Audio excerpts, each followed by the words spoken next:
Hello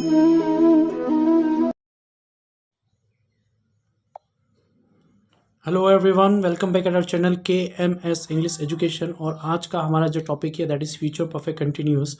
और ये हमारा आज लास्ट टॉपिक रहेगा टेंसेस को लेकर के। इससे पहले हम लोगों ने प्रेजेंट टेंस, पास्ट टेंस और फ्यूचर के सारे सेगमेंट्स को हम लोगों ने कंप्लीट कर लिया है। अगर आपने हमारे पुराने वीडियोज़ नहीं देखे हैं टेंसेस से रिलेटेड तो आप हमारे डिस्क्रिप्शन बॉक्स में जा करके उसे चेक कर सकते हैं। तो आज हम शुरू करते हैं हमारा अगला topic future perfect continuous tense, जिसकी जो पहचान है हिंदी के सेंटेंसेस में जो पहचान रहती है वो रहती है से रहा होगा, से रही होगी, से रहे होंगे।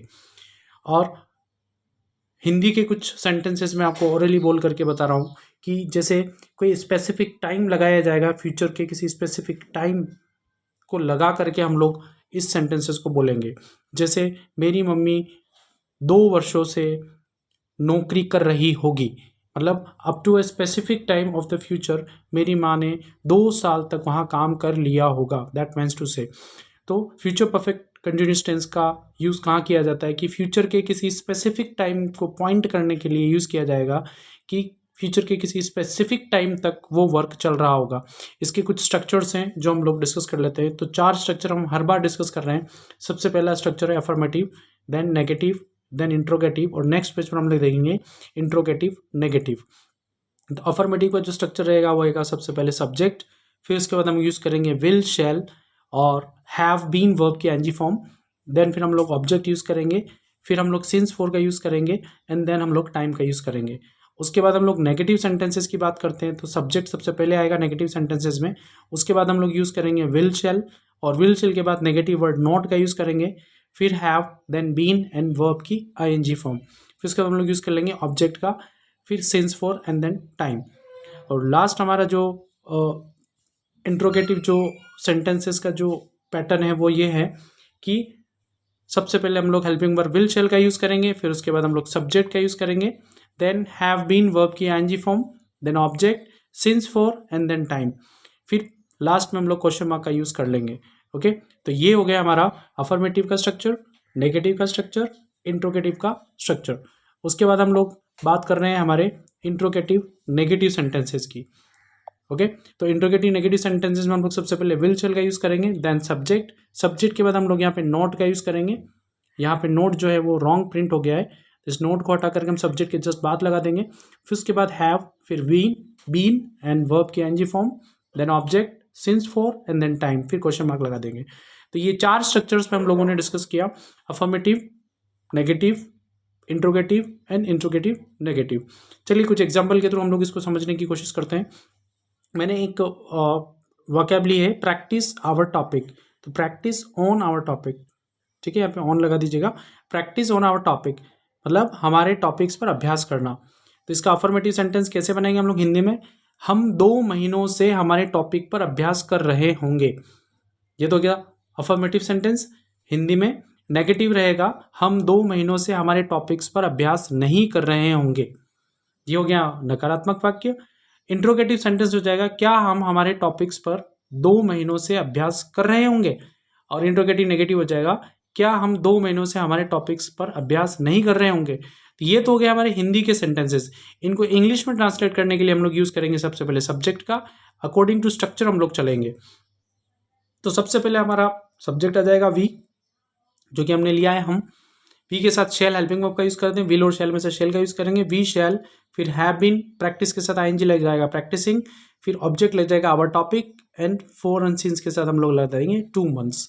ओके, तो सिंस और फॉर का यूज़ कहाँ किया जाता है वो भी हमने प्रेजेंट परफेक्ट कंटिन्यूस वाले जो टॉपिक हम लोगों ने पढ़ा था उसमें मैंने अच्छे से डिस्क्राइब कर रखा है, वहाँ से आप लोग उस टॉपिक को समझ लें। तो सेंटेंस क्या बन गया, we shall have been practicing our topic for 2 months, हम 2 महीनों से हमारे टॉपिक्स पर अभ्यास कर रहे होंगे। नेगेटिव क्या बनेगा, NEGATIV नेगेटिव। तो नेगेटिव क्या बनेगा, we shall not have been practicing our topic for 2 months, हम 2 महीनों से हमारे टॉपिक्स पर अभ्यास नहीं कर रहे होंगे। इंट्रोगेटिव क्या बनेगा, shall we have been practicing our topic for 2 months, क्या हम 2 महीनों से हमारे टॉपिक्स पर अभ्यास कर रहे होंगे। और इंट्रोगेटिव नेगेटिव बनेगा, शैल वी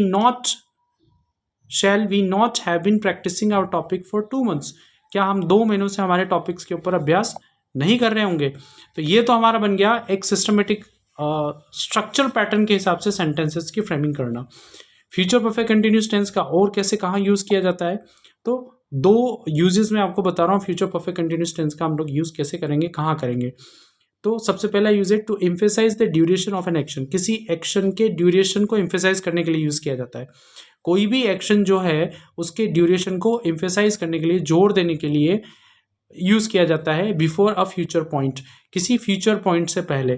देखिए हम लोग कहाँ यूज़ करते हैं, you use it when you want to highlight, जब आप किसी चीज़ को हाईलाइट करना चाहते हो, किसी एक्शन को हाईलाइट करना चाहते हो, और वो एक्शन कैसा होगा कि कोई एक्शन जो है वो कितने समय happening up to a certain future time, ठीक है, how long something will have been happening up to a certain future time, किसी सर्टेन फ्यूचर टाइम तक कोई।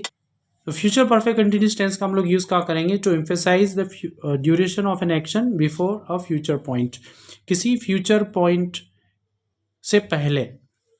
कब, जब किसी एक्शन के ड्यूरेशन को एम्फेसाइज किया जाए तब हम लोग यूज़ करेंगे फ्यूचर परफेक्ट कंटिन्यूस टेंस का। तो इसको मैंने थोड़ा एक्सप्लेन कर रखा है कि इसको आप लोग कहाँ यूज़ कर सकते हो, तो you can use it when you want to highlight how long something will have been happening up to a certain future time, किसी सर्टेन फ्यूचर टाइम तक कोई काम चल रहा होगा, उसके लिए हम लोग फ्यूचर परफेक्ट कंटिन्यूस टेंस का यूज़ करते हैं। एग्जाम्पल के थ्रू हम लोग इसको समझने की कोशिश करते हैं। Let's see the examples. जैसे by the next year, next year तक, I will have been working here for 5 years, मैं 5 सालों तक यहाँ काम कर रहा हूँगा। ये क्या एम्फेसाइज कर रहा है, this emphasizes that you will have been working for 5 years by the specific future time.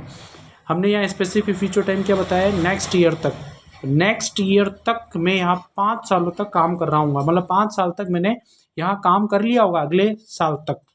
तो फ्यूचर के किसी स्पेसिफिक टाइम को बताने के लिए हम लोग यूज़ करते हैं फ्यूचर परफेक्ट कंटिन्यूस टेंस का। हमारा अगला जो पॉइंट है that is to talk about actions that start in past and will continue into future, reaching a point in the future. Okay, क्या मतलब होता है इसका कि ये जो tense is particularly useful when the action began in the past and will still be ongoing at a future point you are specifying. That means past के किसी पॉइंट से, जैसे ये हमारा एक हाईलाइटेड है टाइम लाइन है, ये प्रेजेंट है और इससे पहले वाला ये पास्ट है। पास्ट के किसी पॉइंट से कोई काम शुरू हो रहा है, प्रेजेंट में भी चल रहा है और आने वाले फ्यूचर के किसी स्पेसिफिक टाइम तक वो काम चलता रहेगा, उसके लिए हम लोग यूज़ करेंगे future perfect continuous tense.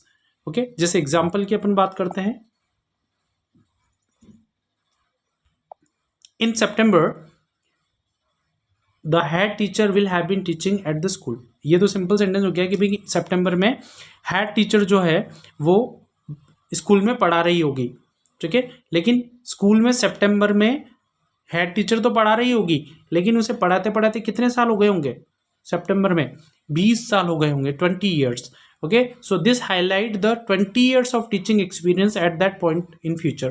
Future में उस पॉइंट पर उसको एक्सपीरियंस लेते हुए कितने साल हो गए होंगे, 20 years हो गए होंगे। तो हम लोग क्या यूज़ कर रहे हैं इसमें, फ्यूचर परफेक्ट कंटिन्यूस टेंस का यूज़ कर रहे हैं कि पास्ट के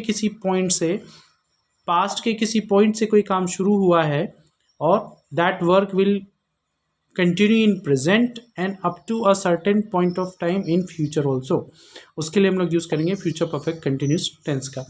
कुछ एग्जाम्पल्स मैंने आप लोगों के लिए बना के रखे हैं, प्रैक्टिस एक्सरसाइज आप खुद की अगर करें और कमेंट बॉक्स में हमें एक्सरसाइज करके बताइएगा कि आप लोगों को कितना समझ में आ रहा है, कितना सही कर रहे हैं। तो प्रैक्टिस एग्जाम सबसे पहला है टारगेट कॉम्पिटिटिव एग्जाम्स, किसी कॉम्पिटिटिव एग्जाम को टारगेट करना। दूसरा है मेंटेन रिलेशन मेंटेन करना। तीसरा है वेट फॉर मी, मेरा इंतज़ार करना। और चौथा है डू शॉपिंग करना। तो ये जो मैंने आपको कुछ ग्रुप ऑफ वर्ड्स दिए हैं, कुछ फ्रेजेस दिए हैं इंक्लूडिंग वर्ब, तो इसको आप डायरेक्ट सब्जेक्ट के साथ, सब्जेक्ट अपने मन से लगाना है आपको। You will have to use the subject according to your own ideas, your ability, and you can use the structure of future perfect continuous, subject plus will, shall, have been, verb ING form, object, then since for plus time. वो वाला structure आप use करके इन sentences को frame कीजिए और comment box में बना करके मुझे बताइए कि आप कितने सही हैं। Okay, thank you very much. अगर आपको हमारा वीडियो समझ में आया हो, टॉपिक अगर अच्छे से समझ में आया हो, तो लाइक करें, सब्सक्राइब करें चैनल को, शेयर करें और thank you, thanks for watching.